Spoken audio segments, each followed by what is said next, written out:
आज की कहानी अमेरिका के सर्कस सर्कस नाम के होटल के सच्ची घटनाओं पर आधारित है। डैनियल को उसके पापा अपने साथ लास वेगास के फेमस सर्कस सर्कस में लाए थे। ये दुनिया का इकलौता परमानेंट सर्कस माना जाता है, जो साथ ही में एक होटल भी है। डैनियल को तो सर्कस का इतना शौक नहीं था, पर उसके पापा बहुत ही ज्यादा एक्साइटेड थे। वो चाहते थे कि जैसे बचपन में वो खुद सर्कस देखा करते थे, वैसे ही उनका बेटा भी सर्कस देख पाए। पर डैनियल सर्कस में कुछ खास इंटरेस्टेड नहीं था और वो बस अपने पापा का मन रखने के लिए उनके साथ आ गया था। सर्कस के पास पहुंचते ही वहां की हवा में मानो एक अलग सी ही एक्साइटमेंट थी। डैनियल और उसके पापा शो के एक दिन पहले ही वहां पहुंच गए थे, इसलिए उन्होंने सर्कस के होटल में रेस्ट करने के लिए एक रूम ले लिया था। रिसेप्शनिस्ट ने उन्हें रूम नंबर 123 की चाबी थमाई और वो दोनों ऊपर चले गए। होटल के उस फ्लोर पर चढ़ते ही उन दोनों को एक अजीब सी घुटन महसूस हुई। डैनियल के पापा रूम का दरवाजा खोलने लगे। तभी डैनियल को अपने कान में किसी बच्चे के हंसने की हल्की सी आवाज आई। डैनियल तुरंत मुड़कर इधर उधर देखने लगा, पर आसपास कोई नहीं था। डैनियल ने अपने पापा से कुछ नहीं कहा और दरवाजा खुलने पर वो उनके साथ रूम के अंदर चला गया। लेकिन रूम खुलते ही डैनियल और उसके डैड दंग रह गए, क्योंकि उनके पूरे रूम का सभी सामान इधर उधर बिखरा हुआ था। ऐसा लग रहा था कि जैसे रूम में कोई तूफान आया हो। वो दोनों सीधा रूम से बाहर निकले और फ्लोर पर काम कर रहे हाउसकीपर को आवाज लगाकर बुलाने लगे। हाउसकीपर के आते ही वो उसे रूम दिखाने ले गए, तो रूम का सभी सामान अपनी सही जगह पर रखा हुआ था। डैनियल और उसके डैड को अपनी आंखों पर विश्वास ही नहीं हो रहा था। अभी कुछ ही देर पहले उन्होंने अपनी आंखों से रूम की बिगड़ी हुई हालत देखी थी, पर अब सब कुछ बिल्कुल सही तरीके से रखा हुआ था। डैनियल के पापा जैसे ही उस हाउसकीपर से थैंक यू कहने के लिए मुड़े, वो हाउसकीपर वहां था ही नहीं, बल्कि वो पूरे कॉरिडोर में कहीं नहीं दिख रहा था। डैनियल और उसके पापा को सब अजीब तो लग रहा था, लेकिन उन्होंने उसे इग्नोर किया और रूम में आकर रेस्ट करने लगे। डैनियल के पापा की बेड पर जाते ही आंख लग गई, पर डैनियल बिल्कुल भी थका हुआ नहीं था, इसलिए वो अपने पापा के सोते ही छुपके से रूम से बाहर चला गया। होटल के कॉरिडोर में चलते हुए डैनियल ने देखा कि एक अजीब सी दिखने वाली औरत एक रूम के अंदर एंटर कर रही है। डैनियल थोड़ा आगे चला, लेकिन डैनियल को वो औरत किसी और के रूम में घुसती हुई दिखाई दी। डैनियल को ये बात बहुत अजीब लगी, पर फिर भी वो कॉरिडोर में आगे चलता रहा।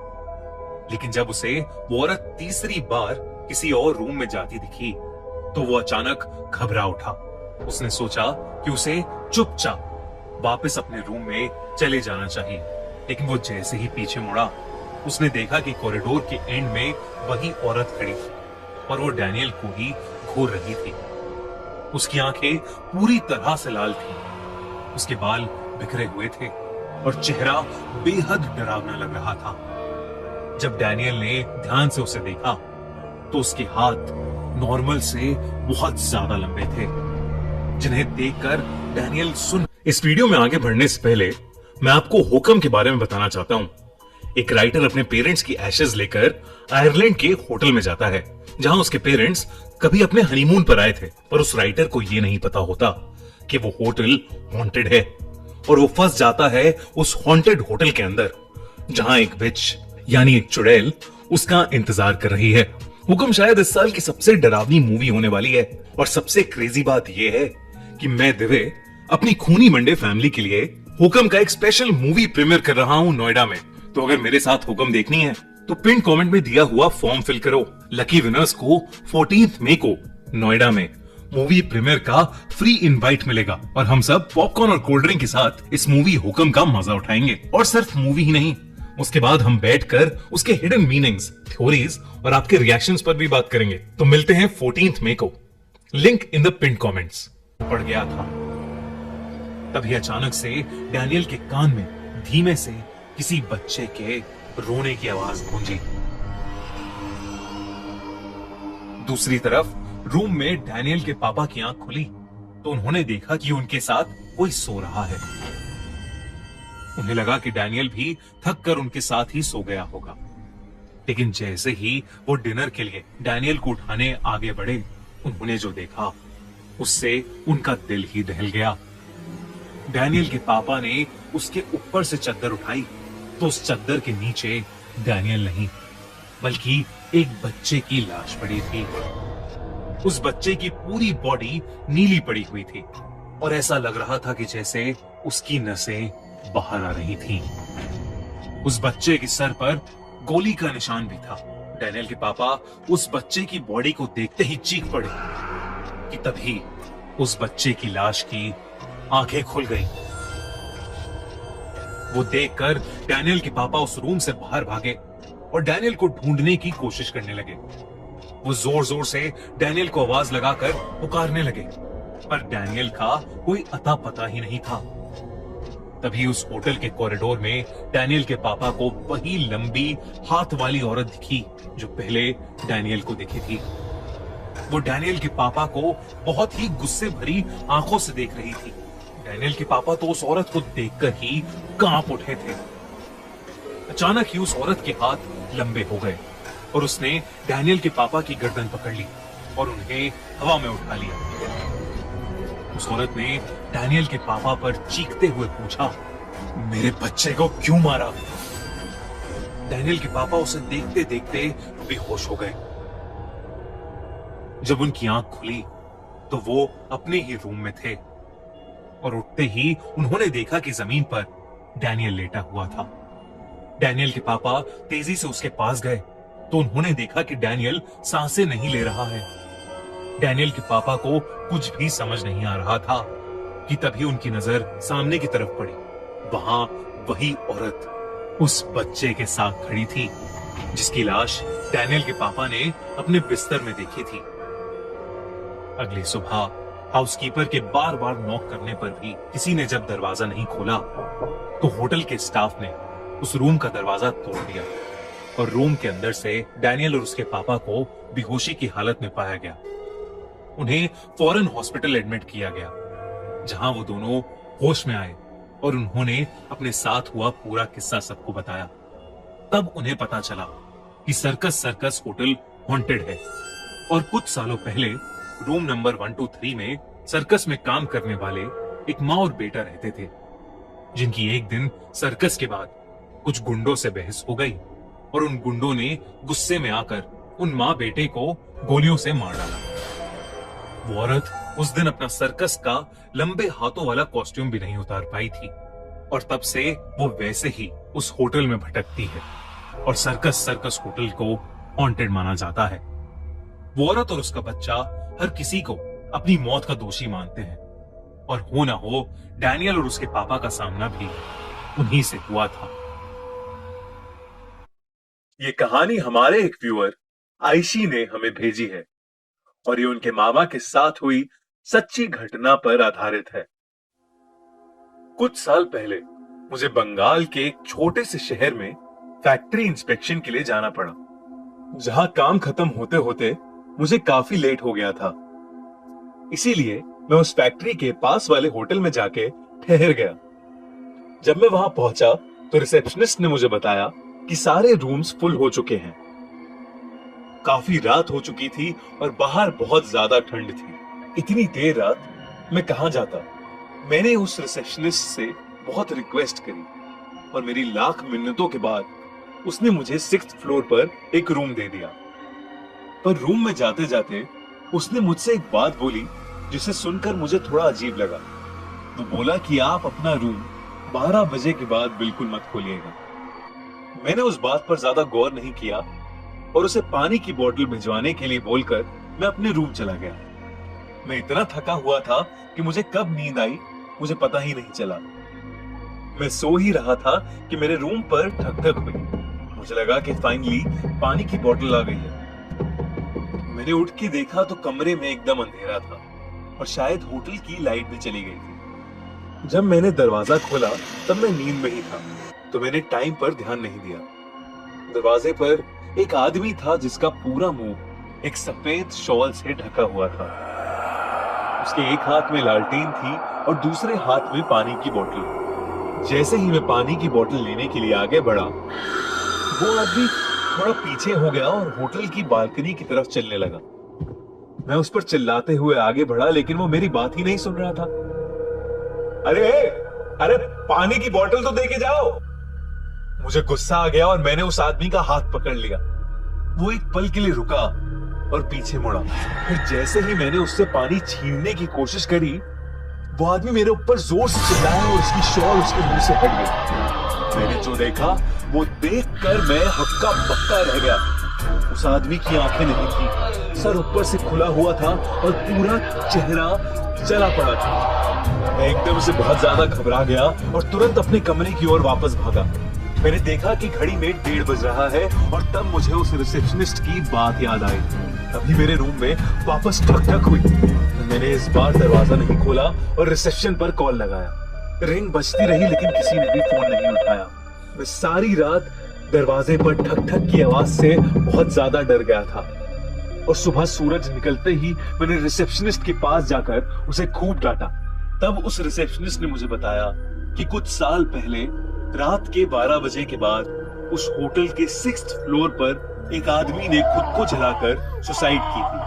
उसके बाद से उस आदमी की आत्मा उसी फ्लोर पर भटकती है और उस रूम में रुकने वाले लोगों में से कुछ लोग 6th फ्लोर की बालकनी से गिरकर मर भी चुके हैं और इसीलिए वो 6th फ्लोर का कोई भी रूम किसी को अलॉट नहीं करते। ये सुनकर मैंने खुद को खुशनसीब माना कि मैं जिंदा हूँ और सुबह सुबह ही उस होटल से निकलकर वापस अपने घर आ गया। मुझे आज तक रात में 12 बजे के बाद घबराहट महसूस होती है और उस आदमी का डरावना चेहरा मुझे ढंग से सोने नहीं देता। रॉन एक बहुत बड़ी मल्टीनेशनल कंपनी का मार्केटिंग हेड था। अच्छी सैलरी होने के साथ साथ उसकी जॉब में काफी ट्रैवल भी करना पड़ता था। अपने खुद के घर से ज्यादा तो वो होटल्स में रहता था। ऐसी ही एक रात वो अपनी एक बहुत इंपॉर्टेंट क्लाइंट मीटिंग से अपने होम टाउन वापस लौट रहा था। मौसम काफी खराब था और रास्ते में अचानक बहुत तेज बारिश होने लगी।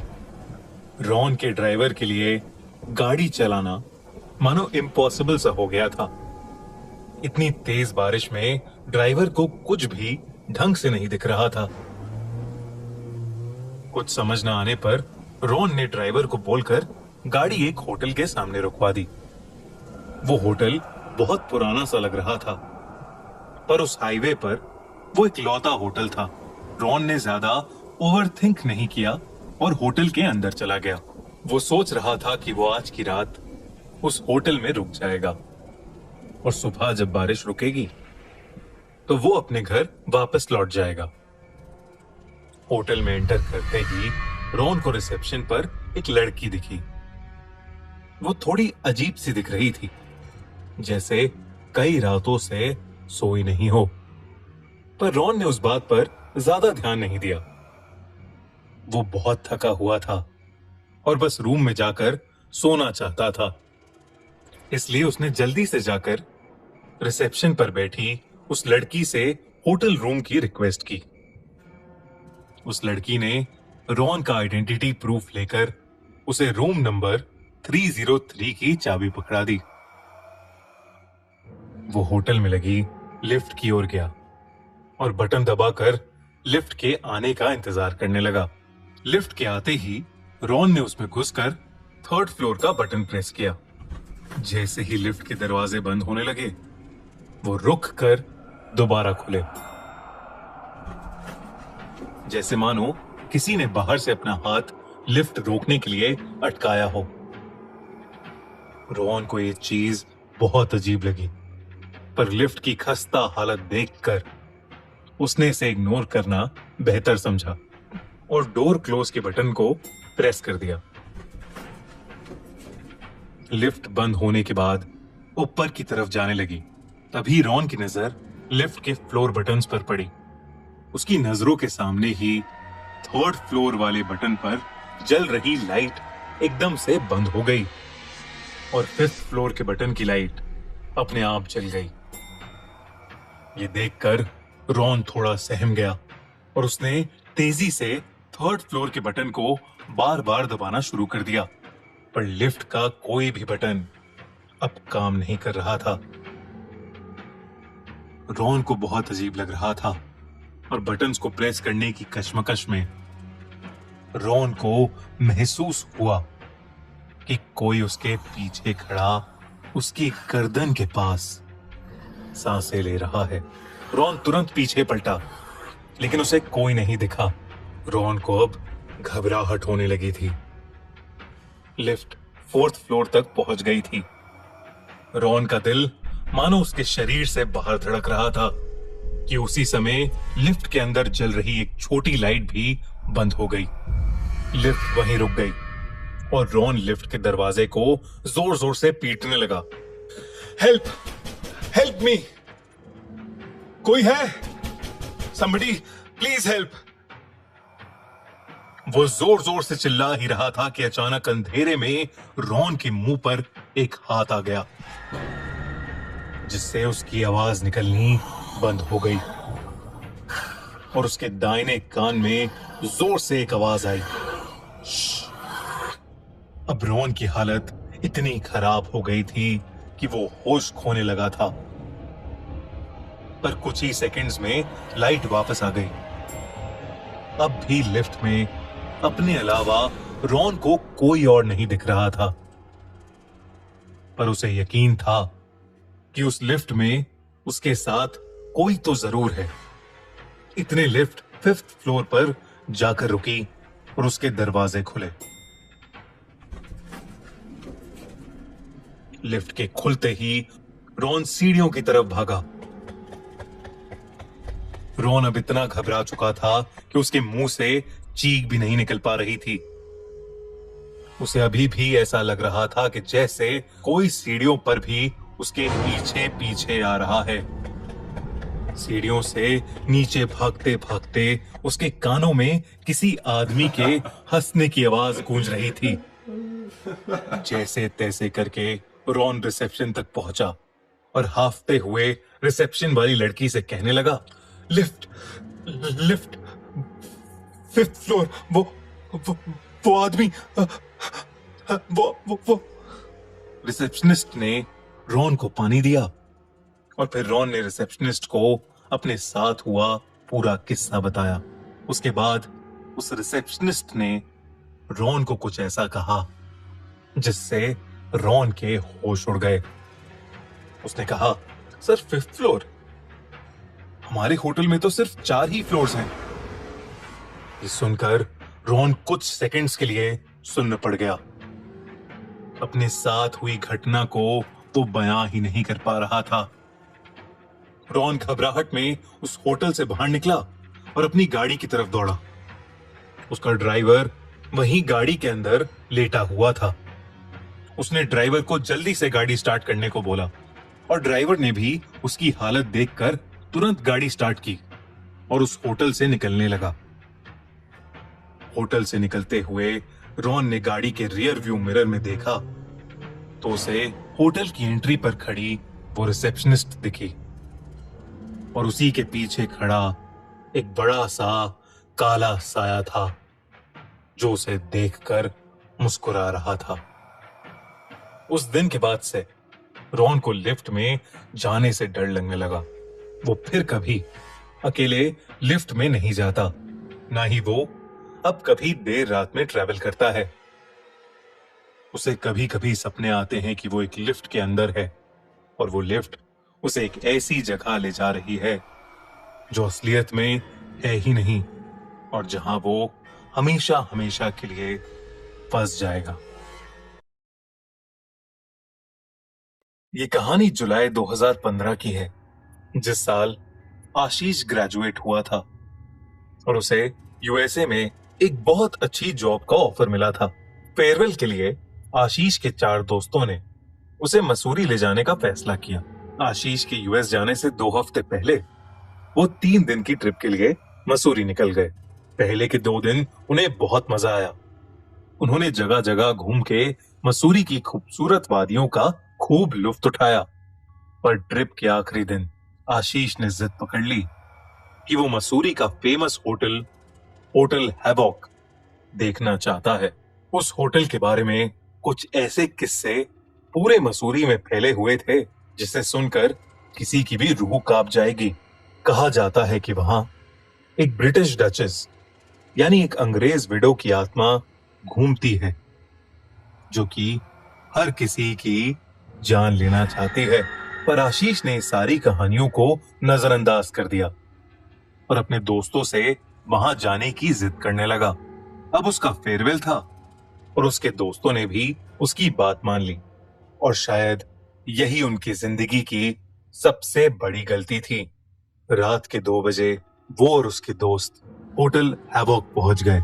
उस होटल के गार्ड ने उन्हें अंदर जाने से बहुत मना किया, लेकिन आशीष नहीं माना। तो उसने और उसके दोस्तों ने गार्ड को कुछ पैसे दिए और गेट खुलवा लिया। जैसे ही वो पांचों अंदर घुसे, आशीष का तो दम ही घुटने लगा। उसे लगा कि जैसे उसे सांस ही नहीं आ रही हो। अंदर एक अजीब सी बू थी और उनके फोन का नेटवर्क भी नहीं आ रहा था। वो धीरे धीरे उस होटल को एक्सप्लोर करने लगे। कुछ आगे जाते ही आशीष को ऐसा लगा कि जैसे उनका कोई दोस्त मिसिंग है। उन्होंने अपने आसपास नजर घुमाकर देखी तो सच में उनकी दोस्त नेहा वहां से गायब हो चुकी थी।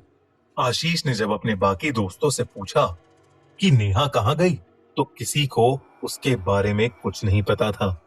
पहले तो आशीष को लगा कि शायद उसके दोस्त उसके साथ कोई मजाक कर रहे हैं, लेकिन जब नेहा काफी देर तक वापस नहीं आई तो वो सब दोस्त काफी ज्यादा टेंशन में आ गए। आशीष के एक दोस्त रवि ने उसे गुस्से से बोला, मैंने कहा था ना यहां ना आने के लिए, लेकिन तू इतना जिद्दी है कि तूने हमारी बात नहीं मानी। पता नहीं यार नेहा कहाँ चली गई। आशीष का दोस्त उसे ये सब बोल ही रहा था कि अचानक उस होटल के एक कमरे से एक जोरों की चीख सुनाई दी। वो चारों उस कमरे की तरफ भागे। उस कमरे में उन्होंने जो देखा वो देखते ही उनका दिल बुरी तरह दहल उठा। नेहा उस कमरे के पंखे से लटकी हुई थी। उसकी आंखें खुली हुई थी और ऐसा लग रहा था कि जैसे वो आशीष को ही घूरे जा रही हो। ये देखते ही आशीष डर के मारे बुरी तरह चिल्लाने लगा। उसकी चीख सुनकर होटल का गार्ड भागता हुआ अंदर आया। उन चारों ने उस गार्ड की मदद से नेहा की बॉडी उतारी। आशीष के एक दोस्त ने नेहा की नब्ज चेक की और ना में सर हिलाया। नेहा दुनिया छोड़कर जा चुकी थी। उन चारों ने नेहा की बॉडी उठाई और उस कमरे से बाहर जाने लगे, लेकिन उस कमरे का दरवाजा जाम पड़ गया। आशीष पास में खड़े गार्ड की तरफ मुड़ा। उसे उम्मीद थी कि वहां का गार्ड उन्हें बाहर निकलने के लिए रास्ता बताएगा, लेकिन उसने जो देखा वो देखकर उसके पैरों तले जमीन खिसक गई। उस गार्ड की आंखें लाल पड़ गई थीं और उसकी गर्दन धीरे धीरे टेढ़ी होने लगी।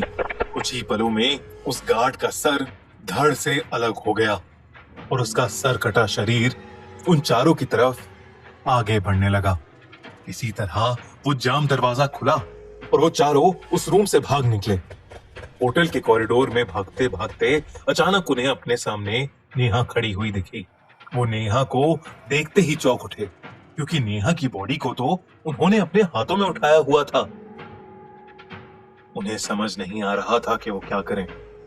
एक तरफ नेहा के जैसी हूबहू दिखने वाली एक लड़की धीरे धीरे उनकी तरफ बढ़ रही थी, तो कॉरिडोर के दूसरी तरफ उस सर कटे गार्ड का शरीर उन्हीं की ओर आ रहा था। आशीष ने दिमाग लगाया और अपनी जेब में पड़े लाइटर को उस लड़की पर फेंका, जो कि नेहा की तरह दिख रही थी। देखते ही देखते वो लाइटर उस लड़की के आर पार हो गया और तभी उस लड़की का रूप भी अचानक बदल गया। अब उनके सामने नेहा नहीं, बल्कि उसी अंग्रेज विडो की आत्मा थी, जिसके किस्से उन्होंने पहले से सुने हुए थे।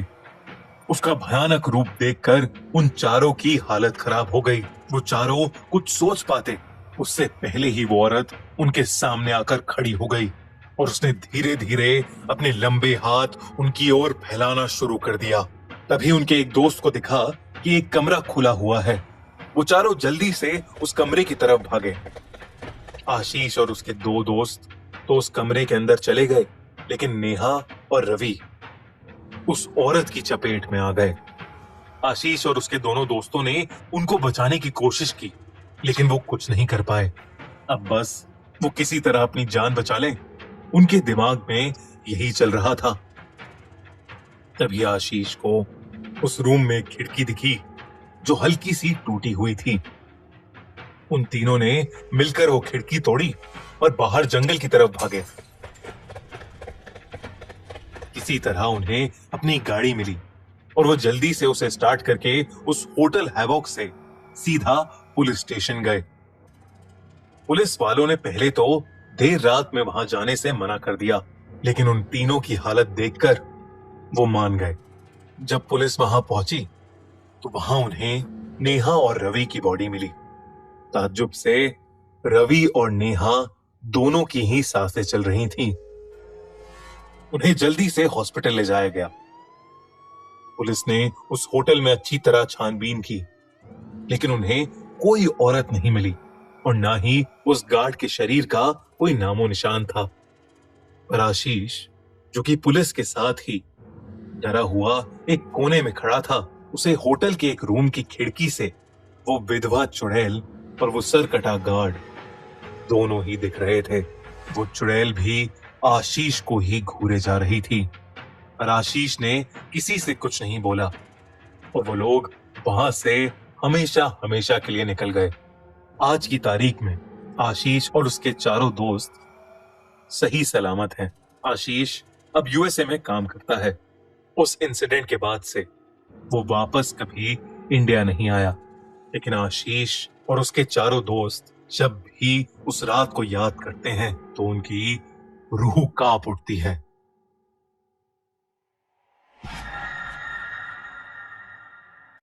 Hotel soulful, haunted hotel in Rajasthan. तीन दोस्त पीयूष, विकास और अमित राजस्थान के एक छोटे से गांव छीत्री आए थे। वो लोग अपने बिजनेस के लिए उस गांव में फैक्ट्री डालना चाहते थे, क्योंकि उस गांव में जमीन और मजदूर दोनों ही काफी सस्ते थे। उस गांव में अमित ने होटल सोलफुल में रुकने का बंदोबस्त किया था। होटल सोलफुल एक छोटा सा होटल था। कोई आलिशान पत्थर नहीं थे उसमें, बस ईंट से बनी सफेद रंग की एक मंजिला इमारत और नीचे खाने का एक वेज रेस्टोरेंट, जिसमें भी टेबल और दरवाजों पर धूल लगी हुई थी, जैसे वहां का चूल्हा हफ्तों से जला ही नहीं था। जैसे ही वो लोग होटल पहुंचे तो उन्होंने देखा कि वहां कोई स्टाफ ही नहीं था। बस वॉचमैन के नाम पर एक बूढ़े से चाचा बैठे थे जो अपनी बीड़ी पी रहे थे। पीयूष और विकास दोनों ही अमित को डांटने लगे, क्योंकि होटल बुक करने की जिम्मेदारी अमित की थी और वो होटल एकदम थर्ड क्लास लग रहा था। उनकी बातों को सुनते हुए वो वॉचमैन चाचा उन तीनों के पास हंसते हुए आए और उनसे पूछने लगे कि क्या वो होटल सोलफुल में ही रुकने वाले हैं। उन तीनों ने सर हिलाकर हाँ कहा और चाचा जोर से हंस पड़े। हंसते हंसते ही फिर उन्होंने चलना शुरू किया और कुछ गुनगुनाते हुए वहां से चले गए। उन तीनों ने उस वॉचमैन चाचा को पागल समझकर उनकी बात पर ध्यान नहीं दिया। तभी रिसेप्शन पर एक आदमी आया, छोटे कद का, घनी मूंछों वाला। उसने उन्हें रूम की चाबी दे दी। वो लोग ऊपर अपने कमरे में गए, अपना सारा सामान रखा और कुछ देर आराम करने लगे। पीयूष को अचानक प्यास लगने लगी और रूम में पानी नहीं था। पीयूष पानी लेने के लिए जैसे ही रूम के बाहर निकला, उसे पायल की एक झंकार सुनाई दी। ऐसी आवाज जैसे कोई पायल पहने भाग रहा हो। पीयूष घबरा गया।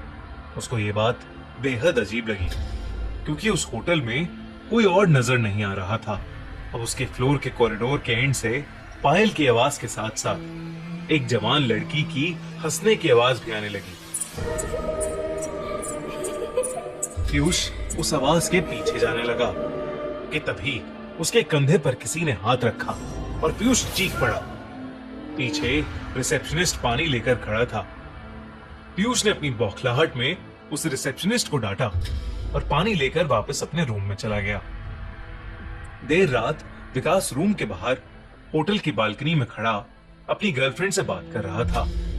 उस बालकनी से हाईवे का लंबा रास्ता साफ दिखाई देता था। अचानक उस रास्ते पर एक एक्सीडेंट होता हुआ दिखा। विकास चौंक गया। वो नीचे दौड़ लगाने के लिए जैसे ही मुड़ा तो उसके पीछे सफेद कुर्ते में एक बूढ़ा आदमी खड़ा था। उस आदमी की लंबी सी सफेद दाढ़ी थी और मुंह पर ढेर सारी झुर्रियां थीं। विकास उस आदमी को देखकर घबरा गया था क्योंकि वो आदमी सिर्फ हाईवे की ओर देखकर मुस्कुरा रहा था। फिर अचानक से उसने विकास को देखा और उसने हंसना बंद कर दिया। वो आदमी जैसे ही विकास की ओर बढ़ा, विकास डरकर अपने रूम में आ गया। रूम में आकर जब उसने अपने रूम की खिड़की से उस हाईवे पर देखा तो वहां कोई एक्सीडेंट नहीं हुआ था। अगले दिन तीनों फैक्ट्री की साइट देखने के लिए निकले, लेकिन गाड़ी शुरू होकर थोड़ा आगे ही बढ़ी थी कि अचानक बंद पड़ गई। साइट जाने के लिए कोई बस या सवारी भी नहीं थी, तो उन तीनों ने रिसेप्शनिस्ट के कहने पर शहर से एक मैकेनिक को बुलाया। 3 घंटे बाद जब मैकेनिक आया तो उसने थोड़ी देर तक गाड़ी को देखने के बाद कहा कि गाड़ी को वर्कशॉप ले जाना होगा। वो तीनों मैकेनिक के साथ ही टो करने वाली गाड़ी में चले गए और साइट पर उतर गए। साइट देखते देखते शाम हो गई थी। उनको मैकेनिक का कॉल आया कि उनकी गाड़ी पूरी तरह से बिगड़ चुकी है और वो कब तक बनेगी कहां नहीं जा सकता।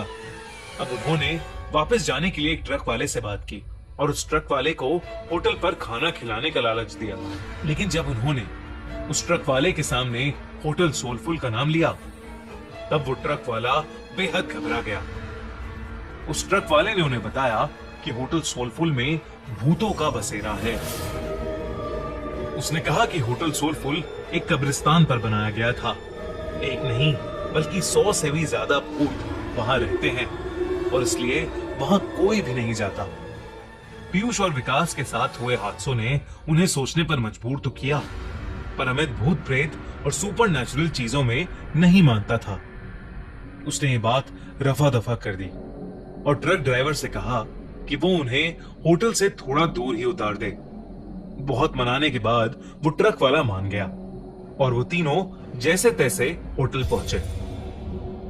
देर रात हो चुकी थी और तीनों कमरे में आराम कर रहे थे। अमित भी लेटे लेटे अपने फोन से खींची फोटोज देख रहा था, लेकिन अचानक वो उठकर बैठ गया। ऐसा लग रहा था जैसे उसके होश ही उड़ गए हों। उसकी तस्वीरों में उनके ही कमरे में कई सारे बच्चे दिखाई दे रहे थे। वो बच्चे शायद जो उस होटल में बसे भूत थे। अमित के हाथ पांव ठंडे पड़ गए। उसने पीयूष और विकास को जब फोटोज के बारे में बताया तो वो तीनों बहुत घबरा गए।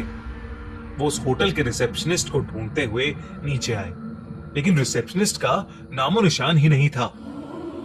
वहां उन्हें वो बूढ़े चाचा बैठे हुए मिले। उन्होंने ये सब उन बूढ़े चाचा को बताया तो उस बूढ़े चाचा ने हंसते हुए कहा कि जब वो होटल के अंदर आए थे तो 4 आत्माएं तो उनकी गाड़ी के ऊपर ही बैठी हुई थी। उन्होंने बताया कि होटल सोलफुल में पिछले 18 सालों से भूतों का साया था। जब से होटल बना था तब से यहाँ के भूत होटल में आने वाले लोगों को जिंदा वापस नहीं जाने देते। किसी के एक्सीडेंट्स करवा देते हैं तो किसी को आत्महत्या करने पर मजबूर कर देते हैं।